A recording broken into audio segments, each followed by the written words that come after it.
I'll give you the seat that most people can see you, and I'll just Perfect. try and Thank hide you. over in the corner. This is my best side anyway. Do most of you know this lady? Yes, of course. Thank you. Wow. I'm surprised with the weather we have outside on Mother's Day. There's any applause at all. Yeah. Well, that was going to be my first question. The question on everyone's mind is spring ever going to get here? Well, I told him July, so can save money on sunscreen this spring. We haven't really quite needed it yet. Yeah, it's been relentless. Would have been nice for the Tulip Time Parade. I know, I'm that's sorry okay. about that, yeah. For those of you who don't know, this is Terri DeBoer. She's a meteorologist, and she's been one for quite a while. The first female certified, or A, do you want to fill me in on that one? The American Meteorological Society, which is our grandfather organization. I was the first woman in the state of Michigan to get my AMS television seal of approval. And it's so, thank you, I know. I didn't realize I was a trailblazer at the time. And now I'm so excited because I think there almost are more women than men in most stations. In fact, at Wood TV, the women outnumber the men. We have 3 female and 2 male meteorologists. Awesome. Well, so if she says spring is coming in July, you can count on it. So I also read in your bio that you, over the years, have been involved in a number of causes, of things that bring awareness to a wide variety of issues. But I didn't realize this, but you've been part of raising awareness for mental health needs for quite a while. Can you tell us why you got involved maybe in that in particular? So I became involved in the Mental Health Foundation almost 20 years ago. My mom struggles with bipolar, and I was reaching out for information as a daughter who was going through a challenging time. And I reached out to Christy Buck, and I know Christy has been a friend here at Christ Memorial, and she has been here on a number of occasions. And so I joined the board of directors of the Mental Health Foundation, and then about a dozen years ago, we realized that there was a need for comprehensive education in a smart, simple, and user-friendly way. And that's where the Be Nice program came into be. Nice, notice, invite, challenge, empower. It sounds simple, and in many ways it is, but it is a straightforward, comprehensive set of just step-by-step instructions that will allow people to really take hold of this information. Right, awesome.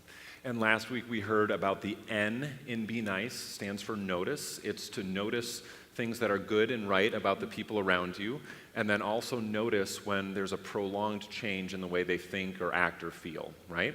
And so that's maybe the first step is just being aware, having eyes to see some of those things. And then the I stands for invite. Can you tell us a little bit more about what that I means? Well, so, it's interesting because as a society, we hear the see something, say something, right? I mean, that's what we're told to do, and on so many different levels. And really the I in invite is that say something. It's inviting yourself to have a loving, kind conversation with someone when you notice that there are some changes happening. And how do you do that? I think that there are some areas in life where it's super easy to have a conversation with someone, some areas in life where it's more challenging. And I think when it comes to behavior changes or actions that you are noticing, it becomes more of a challenge because it's so personal. Sure. You notice that there's something happening with someone that is in your world. It could be a family member, it could be a friend, it could be a neighbor, it could be someone at work, and you notice that something is going on and you wonder, if I say something, I don't want them to feel like I'm judging them. Mm-hmm. And so you do that by saying, I've noticed that there's this change. Dave, I noticed that you always love to take your sports car out with the convertible top. Is that what pastors drive here at Christ Memorial? I'm not quite sure. A couple years ago. Pastor Jim's, maybe. I'm noticing that you haven't taken it out and waxed it up to go to the beach at Holland. Is there some reason for that? I noticed that you have not been coming to the after work gatherings. I noticed that you sit at your desk and instead of eating a nutritious lunch that your beautiful wife has prepared for you, that you just sit there by yourself. I'm noticing these changes and I'm wondering, is there something going on? Yeah. and then you invite that person in a loving way to have that conversation with you. Right. That's awesome. Yeah. And I also was reading that the invitation is not only for others, but it's the invitation for you yourself to be aware of all of the resources that are around us. Right, and there are a lot of resources that are available. I know that we talk about guilt and we talk about shame, and I know those are two big burdens that on the inside, they can eat you from the inside. And it's interesting, I love the fact that Christ Memorial has taken the lead on having this mental health conversation in places of faith, because we look all the way back to the Garden of Eden. And was God the first one to point out that Adam and Eve had experienced shame? And I think story by story, book by book in the Bible, we see those instances where we know that as part of a fallen people that we will have those struggles. And there are great resources that are available. There are a number of tables and experts here, and the Mental Health Foundation's website is a great way to get that information as well. Yeah, and that shame is such an important factor. I agree. You see that in the early chapters of Genesis, and it really carries through just how that can be so troubling. As part of that, you started a Stomp Out Stigma walk. Right. That's this coming Saturday, the 18th.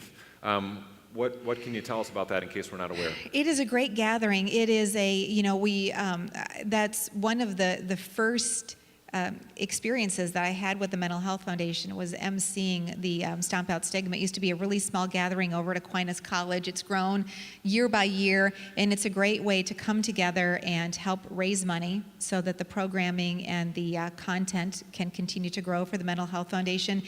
It's also a very powerful morning because people who've lost loved ones to mental health through suicide come to pay honor and to remember those individuals. And I've ordered beautiful weather for that day. So sorry the Tulip Time Parade wasn't next weekend because I didn't have that marked on my calendar to order great weather. That's okay. But it's downtown Grand Rapids, and we'll, of course, have all that information available on our website. But know that. I know on Mother's Day it can be really tough because there's a lot of pressure. There probably are moms or daughters or sons who are sitting here today struggling because they have a relationship that's not picture perfect. These Hallmark holidays make it really tough for people who have real life struggles in their family.